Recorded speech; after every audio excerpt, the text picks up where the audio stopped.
Donc, pour créer un bloc-notes de classe dans Teams, il suffit de se rendre dans l'équipe, donc dans le foyer dans lequel on veut créer le bloc-notes. Ensuite, on s'assure qu'on est dans le canal général pour pouvoir créer un bloc-notes de classe. Si on est dans un autre canal que le canal général, ben, on n'aura pas l'option de pouvoir créer un bloc-notes de classe.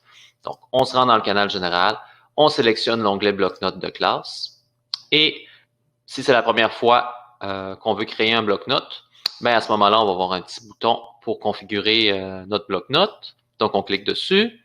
Et là, on a deux choix. On peut soit créer un bloc-notes vide, soit réutiliser un bloc-notes qu'on aurait déjà créé dans une autre équipe. Donc ça sera le sujet d'une autre capsule. Pour le moment, je vais juste cliquer sur bloc-notes vide pour partir un bloc-notes de zéro. À la différence du bloc-notes classique, le bloc-notes de classe va être subdivisé en différents groupes de sections. Donc, premièrement, il va y avoir un espace de collaboration qui peut être très utile pour les travaux en équipe. Donc, par défaut, tous les élèves vont avoir accès aux différentes sections qui sont créées dans l'espace de collaboration, mais on peut restreindre des sections à des groupes d'élèves en particulier, au cas où on aurait des travaux en équipe à faire, par exemple. Ensuite de ça, il y a une bibliothèque de contenu, donc qui peut être utilisée pour déposer des consignes ou pour mettre de la théorie. Donc, toutes les pages qui sont créées ici dans la bibliothèque de contenu vont être en lecture seule, c'est-à-dire que les élèves vont pouvoir les consulter, mais ne pourront pas les modifier. Ensuite de ça, il y a une section qui est réservée à vous, à titre d'enseignant. Donc, vous pouvez y déposer toutes les productions qui sont en cours, en fait, et les choses qui ne doivent pas nécessairement être visibles aux élèves. Ensuite de ça, chaque élève va disposer de son propre bloc-notes. Donc, le bloc-notes va être accessible seulement par lui et par vous à titre d'enseignant. Donc, si par exemple, vous avez un journal de bord à faire à vos élèves, ben, vous pourriez leur demander de le créer dans leur section qui leur est dédiée.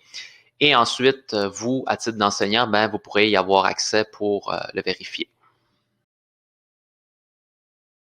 Donc, une fois que je suis prêt à poursuivre, je peux cliquer sur le petit bouton suivant en bas à droite de l'écran. Par défaut, comme je vous l'ai expliqué, chaque élève va avoir son propre groupe de section dans le bloc-notes. Dans le groupe de section, l'élève va avoir différentes sections et par défaut, Teams va créer ces sections-ci pour chaque élève. Donc, vous pouvez en rajouter selon vos besoins, mais sinon, vous pouvez aussi les supprimer puis les renommer selon vos besoins dans votre cours. Donc, pour les fins de cette vidéo, moi, je vais supprimer deux des sections et je vais par exemple demander à Teams de me créer une section qui s'appelle Journal de bord pour chaque élève et une autre section qui va s'appeler, par exemple, Cahier de laboratoire pour chacun des élèves. Donc, c'est-à-dire que chaque élève dans son groupe de sections va avoir ces deux sections-ci qui vont être disponibles pour lui. Une fois que je suis prêt, je peux cliquer sur le petit bouton Créer en bas à droite de l'écran. Et là, j'attends que Teams me génère mon bloc-notes de classe.